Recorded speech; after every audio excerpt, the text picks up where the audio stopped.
Bismillahirrahmanirrahim. Assalamualaikum warahmatullahi ta'ala wabarakatuh. Nahmaduhu wa nasta'inuhu wa nastahdihi wa nastaghfiruh wa nu'minu bihi wa natawakkalu alayhi wa na'udzu billahi min shururi anfusina wa min sayyiati a'malina. Man yahdihillahu fala mudilla lahu wa man yudlil fala hadiya lahu. ونشهد أن لا إله إلا الله ونشهد أن محمدا عبده ورسوله أما بعد. قال الله سبحانه وتعالى في القرآن الكريم: أعوذ بالله من الشيطان الرجيم. هو الذي أنزل السكينة في قلوب المؤمنين ليزدادوا إيمانا مع إيمانهم ولله جنود السماوات والأرض وكان الله عليما حكيما. صدق الله العظيم. قال رسول الله صلى الله عليه وسلم: من كانت الدنيا همه فرق الله عليه أمره وفقره بين عينين ولم يأتيه من الدنيا إلا ما كتب له ومن كانت الآخرة نيته جمع الله له أمره وجعل غناه في قلبه وأتته الدنيا وهي راغمة أو كما قال رسول الله صلى الله عليه وسلم. Alhamdulillah, pertama dan selamanya kita panjatkan syukur kepada Allah kerana limpah kurnia kasih sayang Allah Subhanahu wa taala. Hakikatnya Allah yang berikan kebaikan kepada kita, khusus di dalam iman, ketaatan kepada Allah Subhanahu wa taala. Saya minta maaf tuan-tuan lambat sampai betul ni, bukan lambat sikit ni, lambat betul ni. Semoga Allah Subhanahu wa taala ampunkan dosa saya atas segala kelemahan saya. Dan insya-Allah pada waktu malam yang singkat ni kita nak ikhtiar untuk hadirkan sebuah perbicaraan tentang satu benda yang sangat besar. Kita kalau dengar perkataan jihad, khususlah orang Malaysia ni, kalau dengar perkataan jihad, automatik dalam kepala otak dia apa dia? Perang. Automatik dengar perkataan jihad mesti perang. Tuan-tuan perempuan dirahmati oleh Allah, bayangkan kalau kita sendiri orang Islam, dalam otak kita bila keluar perkataan jihad je perang, apa lagi keadaan orang bukan Islam? Maka orang bukan Islam pun akan ingat, bila orang Islam kata jihad, mesti angkat pedang.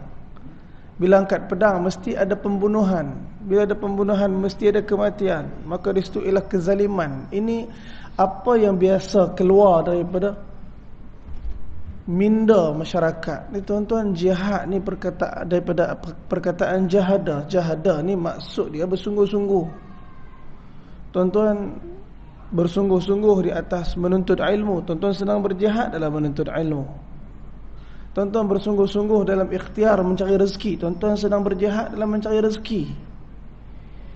Sebab tu jihad tidak semestinya mengangkat pedang dan menumpahkan darah.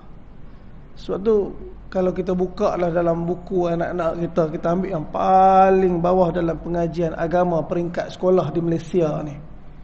Kalau kita buka dalam buku anak-anak kita lah berkenaan dengan jihad. Jihad ni ada dua. Jihad terbahagi kepada jihadul akbar dengan jihadul asghar. Yang pertama jihadul akbar, jihad yang besar. Yang kedua jihadul asghar, jihad yang kecil. Adapun mengangkat pedang, keluar berperang, itu dipanggil qital.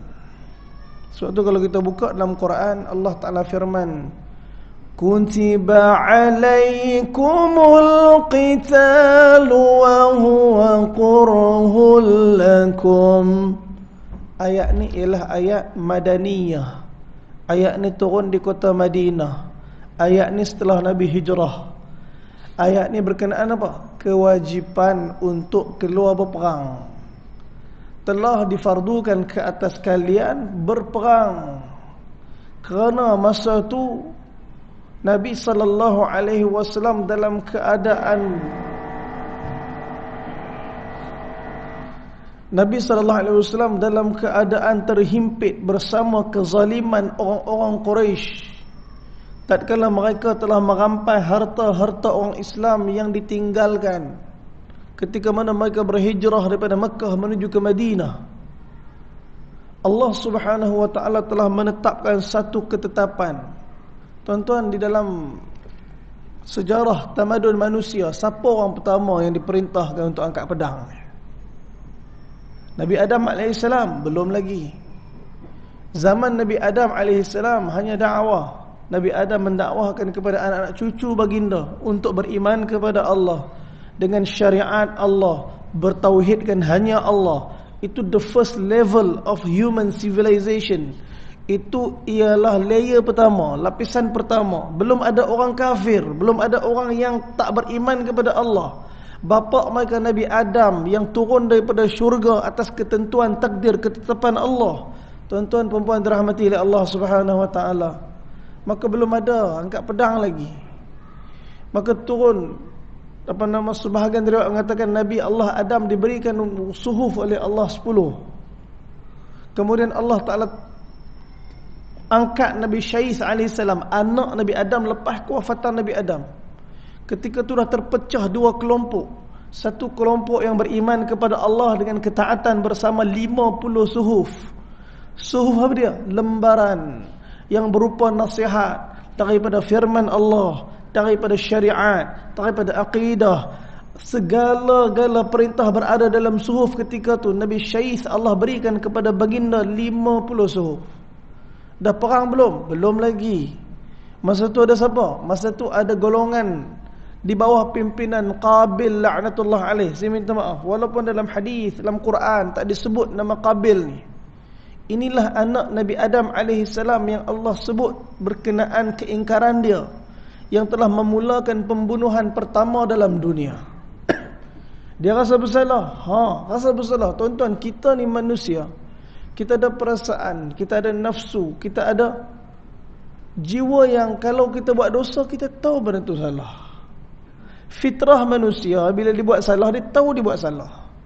Sebab tu di dalam kitab Dalail Nubuwah Al-Imam Baihaqi rahimahumullahu ta'ala anhu menceritakan tentang satu orang sahabat Nabi, Sayyidina Wabisah radhiyallahu anhu, hadir dalam masjid nak tanya soalan kat Nabi. Tapi masjid penuh. Nabi setengah bagi tazkirah. Dan Sayyidina Wabisah duduk kat belakang berkerut muka dia. Nabi panggil daripada jauh, Wabisah ta'al. Maka Wabisah bila Nabi panggil, dia langkah para sahabat ni. Maka satu orang sahabat telah pegang tangan dia. Sahabat ni kata, Wabisah hang datang lambat duduk belakang, kalut langkah depan ni. Nabi kata biarkan dia. Maka akhirnya Wabisah sampai depan Nabi, duduk depan Nabi, bertemu lutut dengan Nabi, tapi tak pandang muka Nabi, pandang bawah sebab rasa bersalah, malu nak tanya ke tak ni. Nabi tengok muka Wabisah. Nabi tanya, wahai Wabisah, apakah kamu datang ke aku ni nak tanya berkenaan dosa dan pahala? Wabisah angkat kepala dia, dia kata, bahkan ya Rasulullah, ni yang merungsingkan aku ni. Dosa ni macam mana, pahala ni macam mana? Makna ni apa natijah pada dosa dan apa natijah pada pahala? Macam mana kita nak tahu benda tu dosa, macam mana nak tahu benda tu pahala? Kalau daripada apa yang disabdakan oleh Nabi, apa yang difirmankan oleh Allah yang jelas daripada Quran, mudah. Tapi Nabi SAW sebut apa lebih kurang mafhum hadis yang panjang. Nabi kata, wahai Wabisah, seandainya kamu melakukan sesuatu perkara, kemudian perkara itu menghadirkan sebuah kegelisahan untuk kamu, kamu resah, kamu gelisah, dan kamu tahu benda itu salah, walaupun semua menyokong kamu, walaupun semua orang sokong, kamu tahu benda itu tak betul. Ada orang, dia tahu dia buat salah, dia jumpa dengan ustaz ni, supaya ustaz ni kata boleh. Ada orang minta maaf tuan, ada orang macam tu. Dia tahu benda tu salah, dia jumpa dengan ustaz ni kata tak boleh, jumpa ustaz lain pula. Kok ustaz ni kata boleh, tak boleh, jumpa ustaz lain pula. Saya minta maaf, kami pernah buat program dengan satu golongan ni lah. Ada satu orang abang ni, dia mai duduk dekat saya. Kalau tuan-tuan tengok, tuan-tuan pun confused, dia ni abang ke kakak? Tapi saya panggil dia abang lah sebab kita tahu dia abang. Dia tanya, Ustaz, saya nak tanya, saya ni sebenarnya diberikan oleh Allah naluri perempuan. Cuma saya ni seolah-olah dipenjarakan di dalam jasad lelaki. Ustaz, apakah salah saya menyempurnakan naluri saya lah, kehidupan saya yang sebenarnya perempuan ni? Tuan-tuan, inna lillahi wa inna ilaihi raji'un. Allah subhanahu wa ta'ala tak pernah salah dalam menciptakan apa-apa pun. Dan Allah tak pernah salah dalam menentukan apa-apa pun. Yang salah kita selalu salah faham dengan Allah. Yang salah kita selalu menyalahkan takdir Allah. Tuan-tuan, saya cuba beritahu yang salah-salah lah cakap kat dia. Yang betul-betul lah. Cuma Allah sebut satu perkara. Allah firman dalam Quran, inna salata tanha 'anil fahsya'i wal munkar. Salat akan mencegah kita daripada fahsyak dan munkar. Jadi saya beritahu dia, abang jaga sembahyang, abang betul-betul jaga sembahyang, insya-Allah Allah Ta'ala akan keluarkan abang daripada segala masalah dan kemungkaran. Tuan-tuan, benda yang salah tu salah, walaupun semua orang sokong kita. Satu dunia kata betul, betul, betul, benda memang salah. Betul apanya? Kita tahu gelisah kita ni. Walaupun semua orang sokong, rasa tak sedap, dosa lah tu. Seandainya kata Nabi, kamu buat satu perkara yang perkara menghadirkan ketenangan, ketenteraman dalam jiwa kamu, kemudian semua orang, walaupun semua orang menentang kamu, walaupun semua orang lawan kamu, walaupun semua tak puas hati dengan kamu, tapi benda tu yang kamu buat tu tegak, itu hak, maka tu pahala. Tuan-tuan, para sahabat ridwanullahi ajma'in boleh rujuk dengan Nabi, kerana Nabi ada di zaman mereka hidup dengan Nabi ketika tu. Sebab tu kita hidup zaman ni, 4 perkara yang besar yang harus kita pegang sungguh-sungguh: Quran, Sunnah, ijma' ulama, sebab tu kena ada dengan ulama kita, dan qiyas. Tuan-tuan, ni perkara yang sangat besar untuk kita pegang. Sebab tu zaman Nabi Syais alaihi salam, golongan Syais, alhamdulillah, golongan yang masih lagi bersama dengan Nabi dan bersama dengan suhuf-suhuf. Tapi golongan Qabil laknatullah alaih, maka telah menjauhi kebenaran. Masa tu dah ada orang syirik belum dah ada orang yang kafir belum lagi. Baru second layer. Tuan-tuan, tapi walaupun mereka beriman kepada Allah, mereka penuhi dengan keingkaran, hidup mereka menyempurnakan nafsu dan dosa. Meninggal dunia, wafat Nabi Syais alaihi salam, dilantik Kanaan. Kanaan bukan Nabi, dia cuma raja. Selesai Kanaan, dilantik pula Anwas. Selesai Anwas, dilantik Muhallalal. Tuan-tuan, siapa dia Muhallalal? Muhallalal ialah manusia pertama yang membentuk kerajaan pertama dalam dunia. Diceritakan negara tamadun pertama dalam dunia ialah Babylon.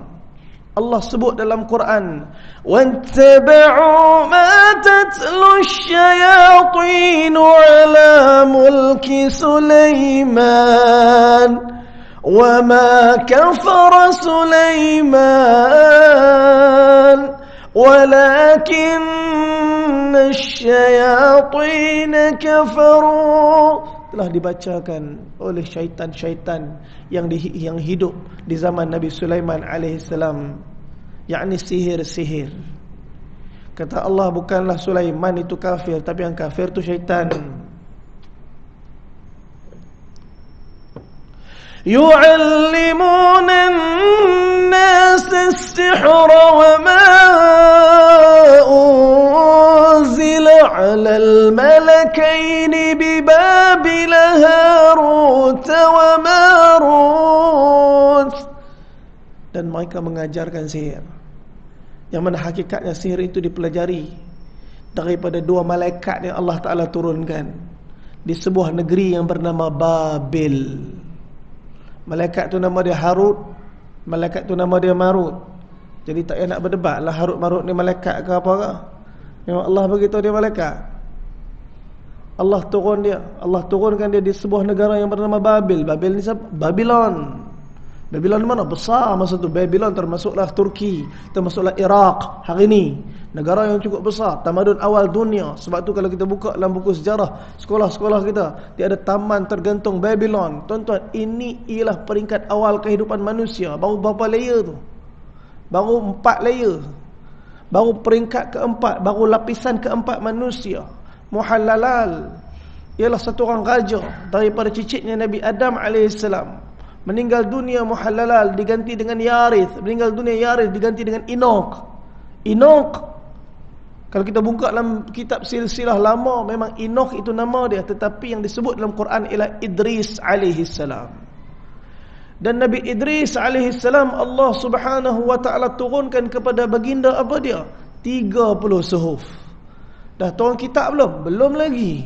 Dan Nabi Idris AS ialah Nabi pertama yang menjahit. Nabi Idris AS ialah Nabi pertama yang menulis. Di zaman Nabi Idris telah bermulalah waktu kekafiran. Manusia mula meninggalkan Tuhan. Manusia mula menyembah selain daripada Allah. Maka dikala dan ketika itulah Allah Ta'ala telah menurunkan 30 suhuf kepada Nabi Idris. Dan sebahagian suhuf di dalam tu memerintahkan kepada Nabi Idris untuk mengangkat pedang berjuang di jalan Allah. Jadi Nabi pertama yang Allah perintahkan untuk berjuang di jalan Allah di atas nama jihad ni apa dia? Nabi Idris alaihi salam. Habis itu sebelum Nabi Idris tak ada jihad lah. Sebelum Nabi Idris bukan tak ada jihad, tak ada perang. Perang termasuk dalam jihadul asghar, jihad kecil. Habis itu jihadul akbar apa dia? Perang juga, tapi perang melawan nafsu. Kerana ni hak kat dalam ni selalu kita kalah, selalu kita gagal. Hak dalam ni kecenderungan nafsu ialah mengingkari Allah. Kecenderungan nafsu ialah mengingkari Allah. Sebab tu Allah tahu kita semua. Allah kenal kita, Allah kenal nafsu kita, kerana semua ni ciptaan Allah. Jadi apa yang Allah buat? Allah telah fardukan kepada kita satu perkara yang besar. Daripada 1 bulan, kalau tak ada bulan tu, kita pun ikut dan taatlah nafsu. Dan ramai orang bila nak mai bulan tu, tuan-tuan kira tak berapa hari lagi Ramadan? Lagi? Lebih kurang 98 hari lagi, 99-98 hari lagi tuan-tuan. Ada 3 golongan kan dengan nama Ramadan ni. Golongan pertama dengan nama Ramadan. Aduh. Betul kan? Ada golongan pertama dengan nama Ramadan, jam dia. Aduh, nak kena puasa pula. Aduh, jam dia. Sebab apa? Nak kena lapar. Biasa pagi-pagi mesti 3 keping roti tampal. Kena Ramadan, jam dia. Ini golongan pertama. Golongan kedua dengan nama Ramadan, dia pun tak peduli. Iyakah? Ramadan kan? Sebab untuk dia Ramadan tak Ramadan sama kan? Ini golongan yang kedua. Golongan ketiga, ini golongan yang Allah Ta'ala beritahu golongan yang beriman. Kutiba alaikumus siyam kama kutiba alal ladina min qablikum la'allakum tattaqun. Nak bentuk takwa tu kata Allah Subhanahu Wa Ta'ala. Inilah bulan yang Allah Ta'ala hadirkan puasa 1 bulan ni untuk mengekang nafsu kita, penjarakan nafsu kita, tarbiyah nafsu kita, didik nafsu kita. Kerana jihadul akbar ni perkara utama yang menjadi asbab tergelincir satu orang itu ke dalam keredaan Allah atau kemurkaan Allah. Sebab tu tuan-tuan, belum tentu orang yang keluar berperang jalan Allah diterima oleh Allah. Saya minta maaf. Dalam perang Khaybar berlaku, satu orang lelaki yang semua orang melihat dia seolah-olah satu orang yang cukup hebat dalam berperang. Nabi kata, wallahu wa min ahli nar. Ahli neraka ni. Satu orang lelaki, dia perang dalam perang Khaybar. Ketika mana dia menghayun pedang dan telah menetak ramai di kalangan musuh, dan banyak di kalangan musuh mati dengan tangan dia. Tapi dia telah cedera. Tapi kerana tak mampu sabar dalam kesakitan kecederaan tu, dikatakan dia telah ambil pedang, letak ke dada dia, dan dia telah tikam diri dia, dia mati. So tak tahan sakit. Dia tengah berjuang di jalan Allah, dia tengah berperang di jalan Allah, dia telah membunuh ramai musuh-musuh Allah, tapi akhirnya dia kalah dalam memerangi diri nafsu dia. Tengah berperang di jalan Allah ni, kalah dengan hak dalam ni. Tak tahan, mentaati nafsu ialah kekalahan dalam perang. Tuan-tuan, ada satu orang yang sahabat kata, ya Rasulullah, kami lihat dia ni mati membunuh diri dia. Dia berkata, dak, wa min ahlil jannah wa minasy syuhada. Dia daripada ahli syurga kata Nabi, dan dia di kalangan syuhada. Sebab apa? Sahabat kata, kami nampak dia bunuh diri dia. Bukan, Nabi kata. Bahkan Jibril menceritakan kepada Nabi apa yang berlaku pada dia. Satu orang sahabat yang telah menghayun pedang dia. Dia rendah, sahabat ni pendek kan. Pedang dia pun hujung tu patah. Jadi dalam perang tu dia hayun, seorang pun tak kena. Dia hayun pedang, seorang pun tak kena. Lah kali pedang tu kena lutut dia. Pedang tu kena lutut dia sendiri, rebah dia, keluar darah banyak. Kerana pendarahan tu syahid dia. Nabi kita ada di kalangan ahli syurga. Kerana dia bukan bunuh diri dia. Dia terkena, dia sendiri kena. Tuan-tuan, sebab tu di dalam berperang, hatta di dalam peperangan belum tentu Allah Ta'ala terima. Sebab tu peperangan zahir yang kita nampak daripada jihadul azghar, itu daripada jihadul akbar, peperangan yang berada dalam nafsu kita. Berhenti azan dulu kan? Azan dulu kan? Ha? Seminit? Ha? 50 saat lagi. Oh, susah juga kan estimate tu Jadi tuan-tuan, sebab tu Nabi Idris alaihissalam, Allah Ta'ala perintahkan baginda untuk berjuang di jalan Allah, kerana ketika itu orang telah mula kafir. Bukan hanya kafir, yang kafir tu melawan pula, yang kafir tu menyerang pula, yang kafir tu dia mengancam pula keselamatan. Maka di atas itulah Allah Ta'ala perintahkan peperangan. Islam is not spread by sword, but Islam is spread by word. Ini perkataan.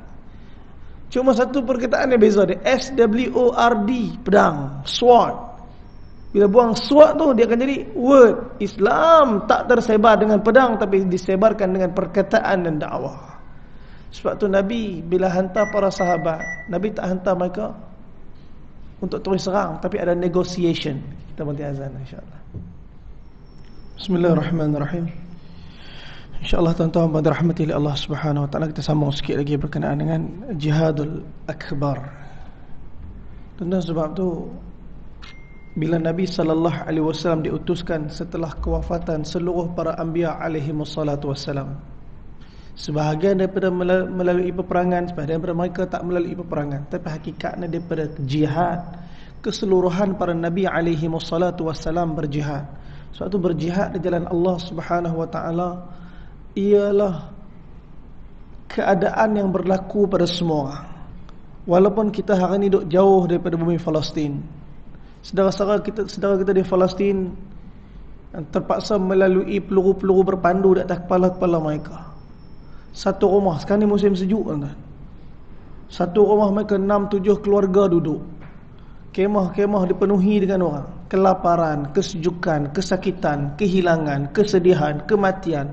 Benda ni berlaku setiap hari. Mereka sedang bukan hanya berjuang dengan nafsu dan perasaan kesedihan mereka, tapi mereka sedang berjuang dengan zahir peperangan di hadapan mereka. Sebab tu kata Sayyidina Umar ibn al-Khattab, Allah Ta'ala menguji kamu dengan aku, dan Allah sedang uji aku dengan kamu. Sebab tu dalam keadaan yang berlaku di sana, saya dan tuan-tuan semua, kita kena reflect dan balik kepada diri kita. Hakikat yang sedang berjihad bukan hanya mereka, kita semua. Macam mana cara dan kaedah nak bantu mereka. Sebab tu syukur benda yang sangat besar. Berapa ramai orang yang kebaikan yang sedang Allah Ta'ala bagi pada mereka. Mereka masih rasa belum cukup lagi dengan kebaikan tu, sedangkan berapa banyak yang Allah telah ambil daripada orang apa yang sedang dinikmati oleh mereka.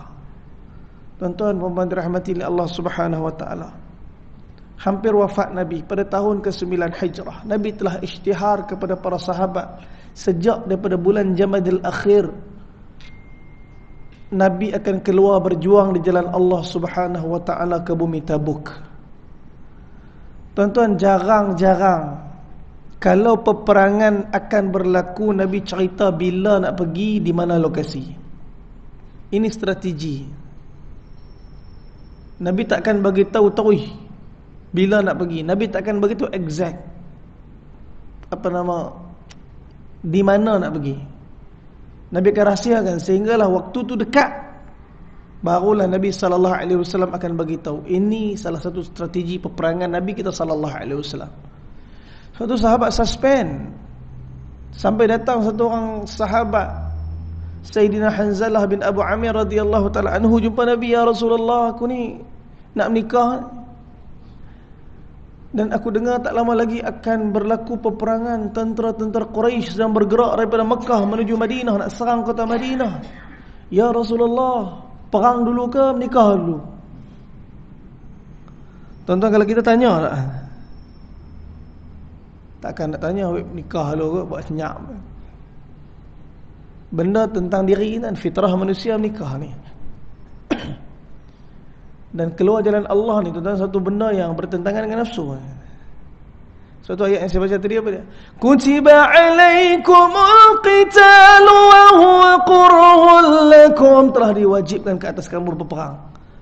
Wa asa an taqrahu syai'an wa huwa khairun lakum. Adakala kamu benci satu benda, kata Allah, tapi benda tu baik untuk kamu. Mana ada orang suka perang, tapi kadang-kadang perang tu baik untuk kamu. Kamu benci benda tu. Wa asa an tuhibbu syai'an wa huwa khairul lakum. Kadang-kadang kamu suka tu benda tu, tapi benda tu tak baik untuk kamu. Wallahu ya'lamu wa antum la ta'lamun. Dan Allah tahu apa yang kamu tak tahu. Ketetapan Allah tu benda yang paling besar. Tuan-tuan, banyak benda yang berlaku dalam hidup kita ni bertentangan dengan kehendak kita. Tetapi melanggar kehendak kita untuk menyempurnakan kehendak Allah, inilah tanda hamba yang menang dalam jihad dia. Tuan-tuan, Nabi kita sallallahu alaihi wasallam, bila sahabat tadi Sayyidina Hanzalah bin Abu Amir datang jumpa Nabi, tanya, ya Rasulullah, tak lama lagi akan berlaku perang. Aku nak tanya sama ada perang dulu ke kahwin dulu. Maka apa kata Nabi sallallahu alaihi wasallam? Nabi kata kahwin dulu. Tuan-tuan, maka dia pun menikah. Tak lama lepas menikah, Nabi sallallahu alaihi wasallam telah panggil untuk keluar berjuang jalan Allah. Tuan-tuan, pengantin baru bersama dengan isteri. Esok pagi pergi sembahyang subuh dengan Nabi sallallahu alaihi wasallam. Dan para sahabat telah bergerak ke medan Uhud. Dia balik rumah nak siap-siap ni. Dia balik rumah nak bersiap-siap. Ketika tu Nabi dah bergerak dah. Nabi berada di kawasan mana? Kalau tuan-tuan pergi ke Uhud, dia ada satu masjid lama, Masjid Syaikhain. Masjid Syaikhain, binaan Turki Uthmaniyah. Tuan-tuan, kalau pergi Masjid Syaikhain tu, di situ tempat Nabi pakai baju besi Nabi 2 lapis. Nabi pakai baju besi Nabi 2 lapis. Nabi nak ajar apa kat kita? Nabi ni orang yang paling bertawakal kepada Allah. Tapi safety first. Naik motosikal pakailah helmet. Naik kereta pakailah seatbelt. Nabi pakai 2 lapis baju besi, kan? Padahal Nabi lah orang paling bertawakal kepada Allah. Kita relax naik motor, memperah tak kira motor, tak apa. Hidup mati ni kan daripada Allah, Masya Allah, kan? Iman betul, cara salah. Betul lah dia cakap tu hidup mati daripada Allah, tapi kaedah tu tak betul tu. Melanggar sunnah Nabi SAW. Tuan-tuan, Nabi nak balik bertabuk, Nabi lalu satu wadi, nama wadi tu Wadi Mukhainiq. Satu orang sahabat nama dia Abu Rahmi. Abu Rahmi radhiyallahu anhu ni, tuan-tuan, dia naik unta. Lepas tu dia micro sleep, tuan-tuan. Tuan-tuan, micro sleep ni bukan baru. Micro sleep ni pada zaman Nabi. Micro sleep ni bukan naik unta, bukan naik kereta, naik unta micro sleep. Tuan-tuan bayangkan, diceritakan Sayyidina Abu Rahmi radhiyallahu anhu balik daripada medan Tabuk bersama Nabi sallallahu alaihi wasallam, micro sleep atas unta, himpit unta Nabi, terhimpit unta Nabi, terkepit kaki Nabi dengan stirap dia tu. Bahasa Melayu pun dia tak tahu stirap. Hak tempat pijak unta, tempat pijak kaki tu. Tak pijak kaki tu. Terkepit kaki Nabi. Tuan-tuan, Nabi sakit, Nabi ambil tongkat, Nabi jolok perut dia sampai dia terbangun. Tuan-tuan, cedera Nabi sallallahu alaihi wasallam. Perang Tabuk ni tak bertempur. Perang Tabuk, tentera Rom tak datang. Peperangan Tabuk tak bertempur. Tapi Nabi balik cedera. Kecederaan Nabi sebab siapa? Sebab sahabat. Sebab apa? Microsleep. Tuan-tuan, microsleep telah mencederakan Nabi. Kita microsleep memang bahaya. Tu keluarga boleh meninggal. Sebab tu kalau mengantuk sangat, safety first, berhenti tidur lah. Berhenti tidur. Tapi kadang-kadang nak tidur pun bekerja ke sana ke sini. Nak tidur tengah jam pula sangkut. Hak tu haklah kali masuk buah lori tu. Mengantuk, pegang steering macam makan ubat tidur. Duduk berdiri elok tak ada apa pun, pegang-pegang steering, ya Allah, dia punya nak meninggal. Dia punya mengantuk. Inna lillahi wa inna ilaihi raji'un. Nabi SAW telah cedera balik daripada medan Tabuk. Perjalanan jauh tuan-tuan, 20 hari bergerak perjalanan itu. 20 hari Nabi tinggal di sana dan 20 hari Nabi balik ke kota Madinah. 2 bulan Nabi meninggalkan Madinah dalam peperangan Tabuk. Tuan-tuan, Nabi sallallahu alaihi wasallam sampai di Madinah, Abu Rahmi dia rasa bersalah. Dia telah menjadi asbab kecederaan. Semua orang tahu perang Tabuk tak ada pertempuran. Tapi semua orang tanya macam mana Nabi boleh injet? Macam mana Nabi boleh cedera? Semua orang kata Abu Rahmi, malu dia kata, tapi semayanglah dia kat masjid. Nabi panggil, Nabi tanya mana Abu Rahmi? Dia kata, ya Rasulullah, Abu Rahmi tak datang masjid ni. Dia rasa bersalah atas kecederaan yang dia buat. Engkau tuan cedera ni. Nabi kita panggil dia main semayang kat masjid. Tak, wallahi aku dah maafkan dia, tak ada masalah pun. Nabi tak ada rasa apa pun, Nabi tak marah pun. Tapi tuan-tuan, dalam peristiwa ni nak bagi tahu kat kita semua, safety first. Nabi cedera disebabkan sahabat punya microslip. Tuan-tuan, Sayyidina Hanzalah bin Abu Amir radhiyallahu anhu, Nabi kata menikah dulu sebelum perang Uhud. Nabi dah bergerak ke medan Tabuk. Dia balik rumah nak siapkan barang perang dia. Tuan-tuan, pengantin baru, isteri pegang. Sempat bersama isteri dulu. Bila dia bersama isteri, teringat Allah, Nabi sedang berada di medan perang. Aku masih lagi menyempurnakan nafsu keinginan aku bersama isteri aku. Tuan-tuan, dia sambar semua barang perang dia. Tak sempat dia nak mandi wajib. Dia telah berlari ke medan jihad. Dan takdir Allah subhanahu wa ta'ala, Sayyidina Hanzalah bin Abu Amir radhiyallahu anhu telah syahid di medan Uhud. Tuan-tuan, mereka menang dalam peperangan melawan nafsu mereka. Mereka menang dalam jihadul akbar. Kemudian mereka menempuhi jihadul asghar dan Allah menerima kesyahidan mereka. Bukan setakat tu Nabi SAW bila nak mengemumikan 70 sahabat yang syahid di medan Uhud, Nabi tengok air keluar mencurah-curah turun daripada kepala rambut dia. Maka Nabi telah tanya kepada para sahabat, siapa-siapa tahu dah apa yang berlaku kepada beliau sebelum beliau keluar di jalan Allah ni, kerana air mengalir lagi pada rambut dia ni. Tuan-tuan, maka mereka telah tanya pada isteri, dan isteri dia beritahu sebenarnya Hanzalah bin Abu Amir telah keluar di medan jihad sebelum sempat beliau mandi wajib. Tuan-tuan, para syuhada bila meninggal dunia, bila syahid, maka jenazah mereka tak perlu mandi, jenazah mereka tak perlu kafan, kerana pakaian kafan mereka ialah baju yang berlumuran dengan darah tu, dan mereka tak perlu mandi, dan mereka hanya disalatkan dan dikebumikan dengan darah-darah dia. Begitulah Nabi telah tanya kepada para sahabat. Sahabat kata, ya Rasulullah, ketahuilah isteri dia kata Sayyidina Hanzalah telah keluar dalam keadaan berjunub dan berjuang di jalan engkau, di jalan Allah. Dan Nabi kata, patutlah para malaikat telah turun dan para malaikat telah mandikan jenazah dia, kerana dia keluar di jalan Allah dalam keadaan berjunub. Tuan-tuan, selesai jasad satu orang sahabat Nabi yang mana telah dikebumikan oleh Nabi, yang telah disolatkan oleh Nabi, yang telah dimandikan oleh para malaikat alaihi wassalatu wassalam. Tuan-tuan, daripada medan Tabuk, medan Tabuk ni Nabi beritahu awal sebulan. Nak keluar ni Nabi beritahu awal sebulan. Nak pergi perang ni beritahu awal sebulan. Maka kelengkapan telah lengkap. Bulan Rejab, para sahabat bersiap untuk keluar. Orang munafik bagi macam-macam alasan tak mahu keluar. Orang munafik ialah orang yang telah tewas berperang dalam nafsu mereka. Orang munafik belum kata keluar jalan Allah, di rumah pun dah tewas dah. Tuan-tuan, di kalangan mereka ada Sayyidina Abdullah bin Mu'aqil Al-Muzani radhiyallahu ta'ala anhu. Ini salah satu orang sahabat daripada beberapa orang sahabat. Sebahagian riwayat kata ada 7 di kalangan mereka, sebahagian kata ada 6 di kalangan mereka yang nak sangat ikut Nabi dalam perang Tabuk, tapi tak ada harta, tak ada kenderaan.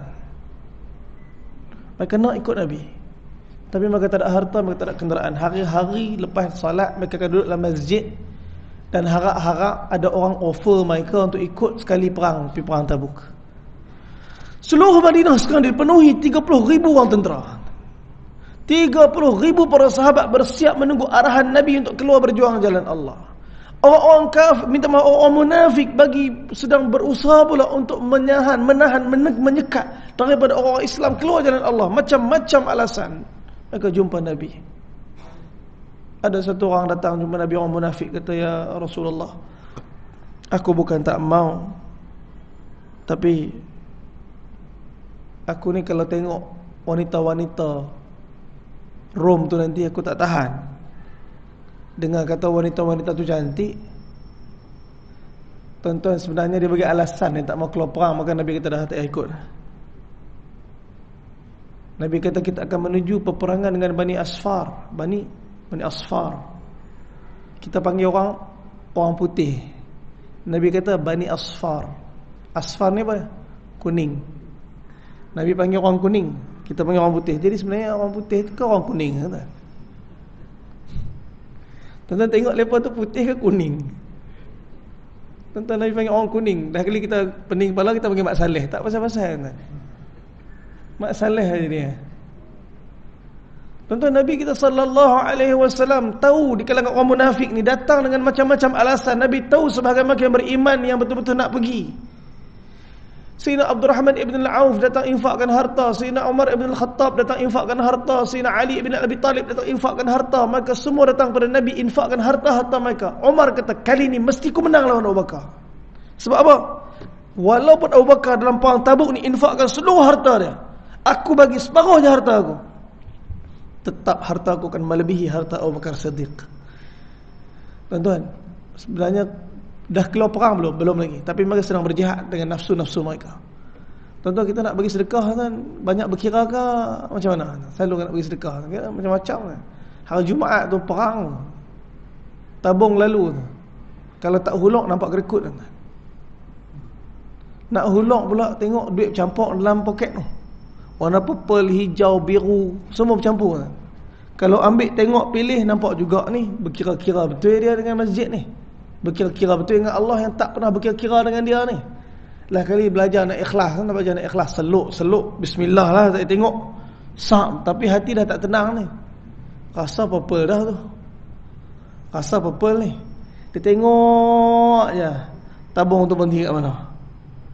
Habis tuan-tuan, tengah sembahyang Jumaat, tengah khutbah pun tak khusyuk lah. Imam khatib tu duk cerita apa, sebab duk tengok ke tabung. Aku boh purple dah rasa ni, aku purple dah rasa ni. Dah tu je ada purple sekeping. Tuan-tuan, lah kali habis sembahyang Jumaat, semua keluar-keluar seluk-seluk tengok keluar, memang sah boh purple tuan. Lari masuk cari balik tabung tadi. Jumpa dengan Tok Siak, kata, "Pakcik, saya minta maaf pakcik, ada duit saya dalam tu." Tok Siak kata, "Memanglah, dah hang bubuh." "Bukan pakcik, saya bubuh 100, saya ikhlas 10 lah. Saya nak minta balance ni pakcik." Tuan-tuan, sedekah pun minta balance. Tuan-tuan, kita ni berperang dengan nafsu ni bukan senang. Hak tu ni jihad akbar ni. Tuan-tuan, nak bagi hak kita sayang. Allah firman apa? "Lan tanalul bir hatta tunfiqu mimma tuhibbun." Sekali-kali kamu takkan sampai kepada tahap kebaikan yang sempurna sehingga kamu bagi harta yang paling kamu sayang. Hak paling sayang tu bagi, tuan. Orang tengok, relax hari ni bagi. Orang tak tahu hak perang dalam hati tu. Orang tak tahu perang kat dalam tu. Nampak macam relax hari ni bagi. Hang tak sayang.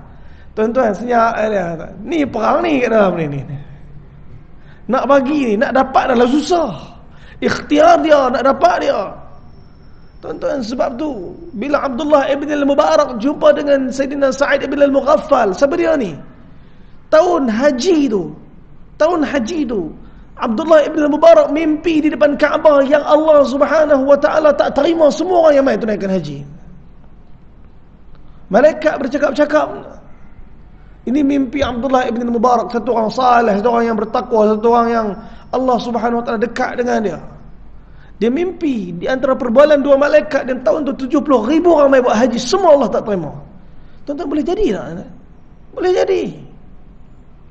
Kita kadang-kadang buat umrah main langgak. Tak apalah, Allah akan Maha Pengampun, senang je. Takwa apa dia?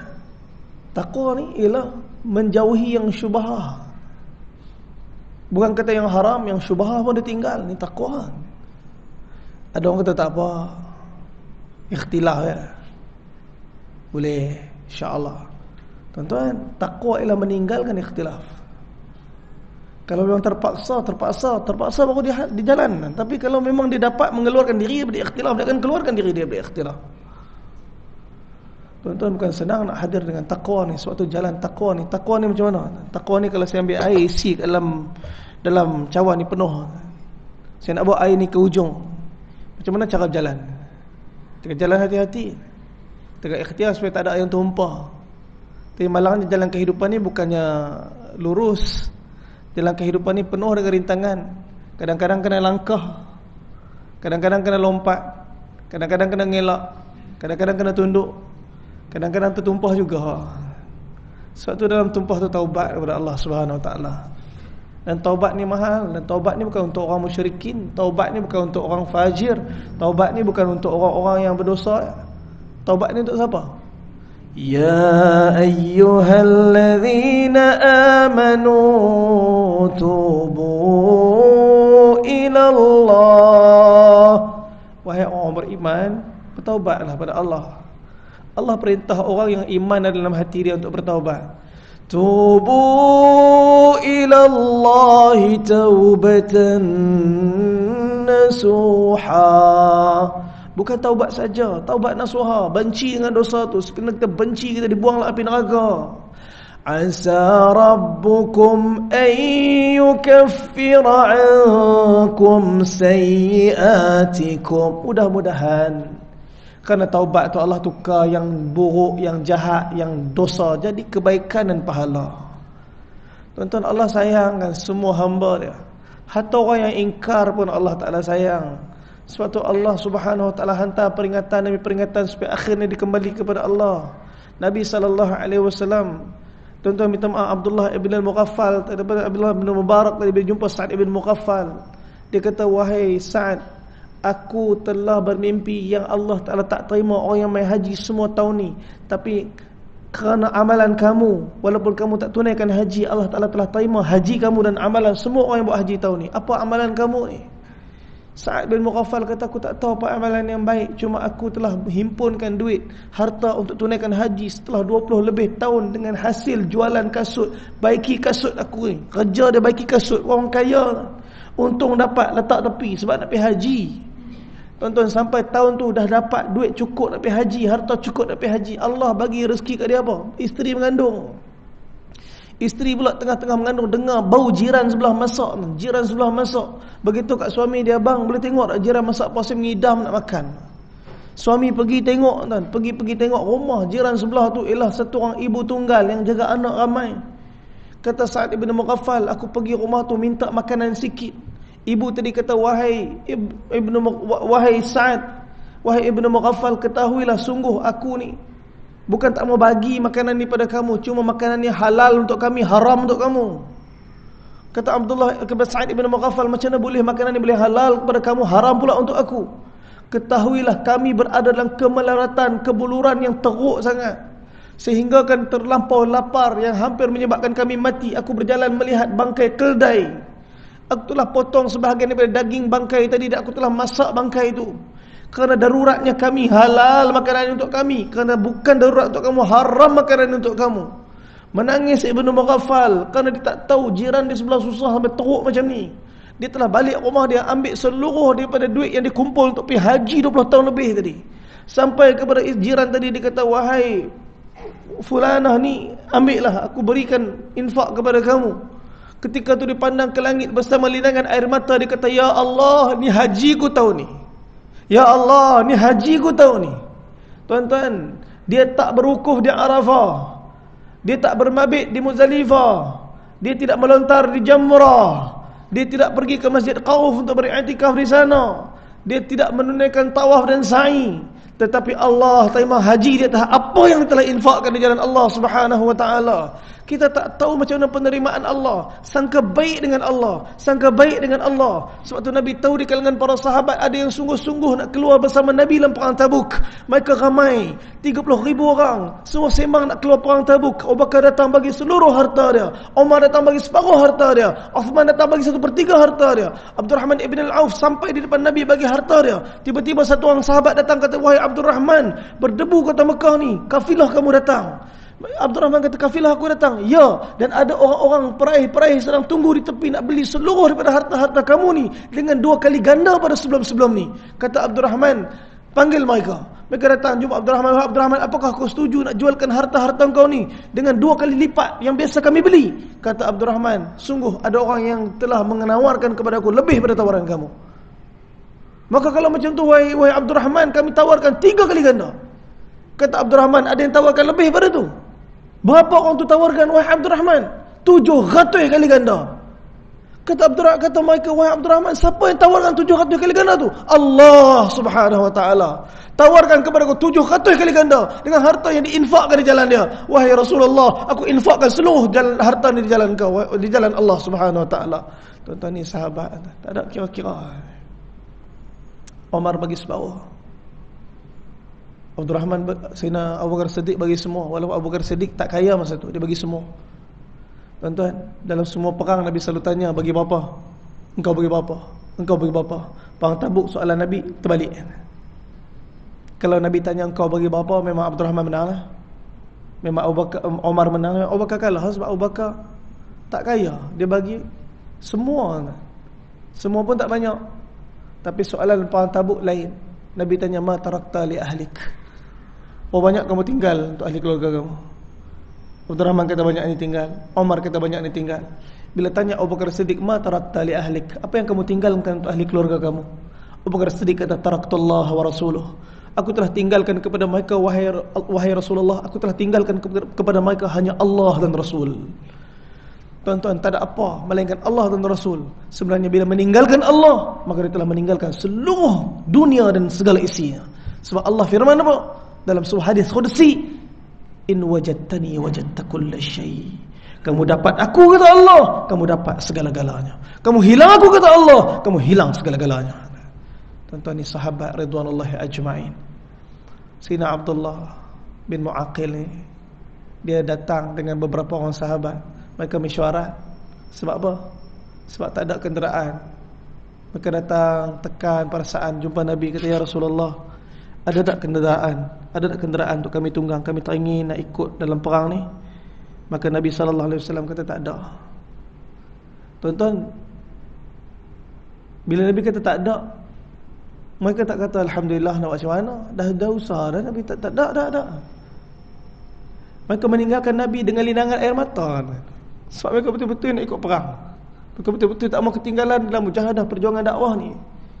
Mereka tak mau ketinggalan dalam agama ni. Saya minta maaf dah, ramai orang tak mau ketinggalan dalam dunia ni. Ketinggalan dalam agama mereka rasa kecil. Ketinggalan dalam dunia, ke belakang dalam dunia ni mereka rasa, aduh, dah kena ketinggalan ni. Orang semua dah pakai kereta besar-besar dah. Semua orang dah rumah baru, dah rumah besar-besar dah. Kita macam ni. Tuan-tuan, kita nak hidup kat mana sebenarnya? Dunia ni bukan tempat kita. Akhirat tu kampung kita. Siapa yang bina dunia ni sungguh-sungguh sehingga melupakan akhirat, dia salah alamat, tuan-tuan. Kita salah alamat ni. Nabi SAW memperkenalkan kampung halaman yang kekal. Ketika Nabi gali parit Khandaq, ketika Nabi melihat keletihan para sahabat, apa kata Nabi? Nabi sebut satu perkataan. Nabi kata apa? "Ma 'aisha illa al-'aishul akhirah. Allahumma la 'aisha illa al-'aishul akhirah." Ya Allah, tak ada kehidupan melainkan kehidupan akhirat. Dunia bukan kehidupan, bahkan dunia ni imtihan dan ujian. Tuan-tuan, bila Nabi SAW beritahu dekat sahabat-sahabat tadi Nabi tak ada kenderaan, mereka telah berpaling kepada Nabi dalam keadaan menangis. Turun ayat Al-Quran daripada surah At-Taubah, ayat yang ke-92. "Wala 'alal ladzina idza ma atauka litahmilahum." Dan tidaklah menjadi kesalahan untuk kamu, wahai Muhammad, apabila mereka datang untuk tanya kenderaan dan kamu kata tak ada kenderaan. Memang tak ada. Nabi dah cek Baitul Mal, tak ada kenderaan. Cukup-cukup je. Perjalanan jauh, tuan-tuan, 700 km. Madinah nak pergi Tabuk 700 km. Qulta, dan Allah Ta'ala rakam pula perkataan Nabi, "La ajidu ma ahmilukum alaih." Nabi kata pula kepada mereka, sungguh kami tak ada apa-apa kenderaan untuk kamu bawa, untuk kamu tunggangi. Tawallaw wa a'yunuhum tafidu minal dam'i hazana. Maka mereka telah berpaling dalam keadaan a'yunuhum, dalam keadaan mata mereka mengalir kerana kesedihan. Air mata mereka mengalir kerana kesedihan. Sebab apa? Mereka duduk dalam masjid tu, mereka tengok semua orang excited nak pergi perang. Semua orang keluarkan harta untuk berjuang. Semua orang bagi itu dan ini untuk redakan Allah. Mereka tak ada apa-apa. Alla yajidu ma yunfiqun. Mereka menangis sebab mereka tak ada apa pun nak bagi, nak infakkan harta mereka di jalan Allah, tuan-tuan. Sebab tu hari ni apa yang mampu kita buat untuk saudara-saudara kita dekat Palestin, buat. Kadang-kadang tak mampu nak keluar harta, tapi mampu boikot lah. Tapi doa ni free, tuan. Doa ni semua orang boleh buat. Dan doa ni kekuatan yang paling tinggi. Sebab Nabi sendiri sebut, ad-du'a silahul mu'min. Doa ni senjata orang beriman. Tapi malangnya kita berdoa, tapi yakin tak ada, tu masalahnya. Doa, bukan tak doa, tapi yakin tak betul. Ada orang kata, saya dah doa Ustaz, tapi nak buat macam mana, dah nuklear tak ada, kita senjata tak canggih, tentera pun tak ramai, macam mana nak menang? La hawla wala quwata illa billah. Doa dah, tapi yakin tak betul lagi. Allah tak perlu hantar tentera pun hancur semua Abraha. Allah tak hantar tentera pun daripada zahir manusia untuk halau balik pengepungan sebulan lebih kurang tentera Ahzab ke kota Madinah. Allah hantar ribut taufan, berselerak semua. Allah hantar seekor nyamuk je, habis Namrud. Allah guna laut je, selesai Fir'aun. Allah Ta'ala memiliki tentera langit dan bumi. Kita manusia bukan apa-apa dan tak pernah ada apa-apa pun. Allah kalau tak lahirkan, tak hidupkan kita atas muka bumi sikit pun, Allah tak rugi apa-apa. Tapi kerana kita tak bersandar kepada Allah, yang rugi adalah kita. Tuan-tuan, sebab tu para sahabat ridwanullahi ajma'in, mereka sanggup mengorbankan apa saja mereka ada semata-mata untuk tarik redha dan rahmat Allah. Sedih mereka kalau tak dapat berjuang jalan Allah. Sedih mereka kalau tak dapat infakkan harta jalan Allah. Sebab tuan-tuan, doalah. Kerana doa ni milik semua orang. Saya nak tutup, tuan-tuan. Hari tu saya balik, 4 hari lepas saya dekat Tabuk. Kami drive daripada Tabuk ke Madinah, lebih kurang 134 km lebih kurang. Kami sampai di satu kawasan nama dia Bayda. Di situ ada Wadi Akhdar. Kami sampai di sana, saya dah kenal satu orang pakcik tu. Saya pernah pergi rumah dia 2 tahun lepas, kebun dia. Saya beli minyak zaitun. Dia bagi kami buah tembikai, buah zaitun, buah tin. Dia bagi banyak, sekotak buah dia bagi kami bawa balik. Fresh semua. Dan 5.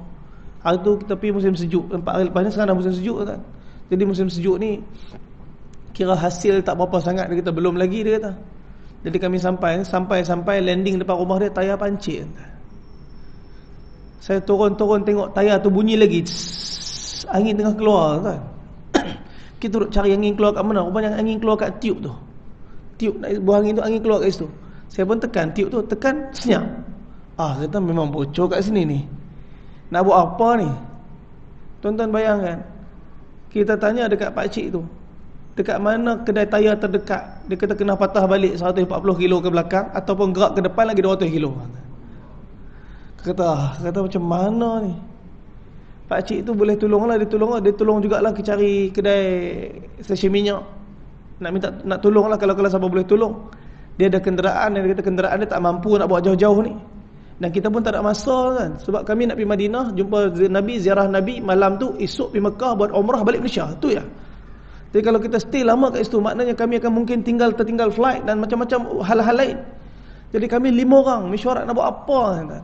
Hanya satu je boleh buat masa tu. Apa dia? Solat taubat kan.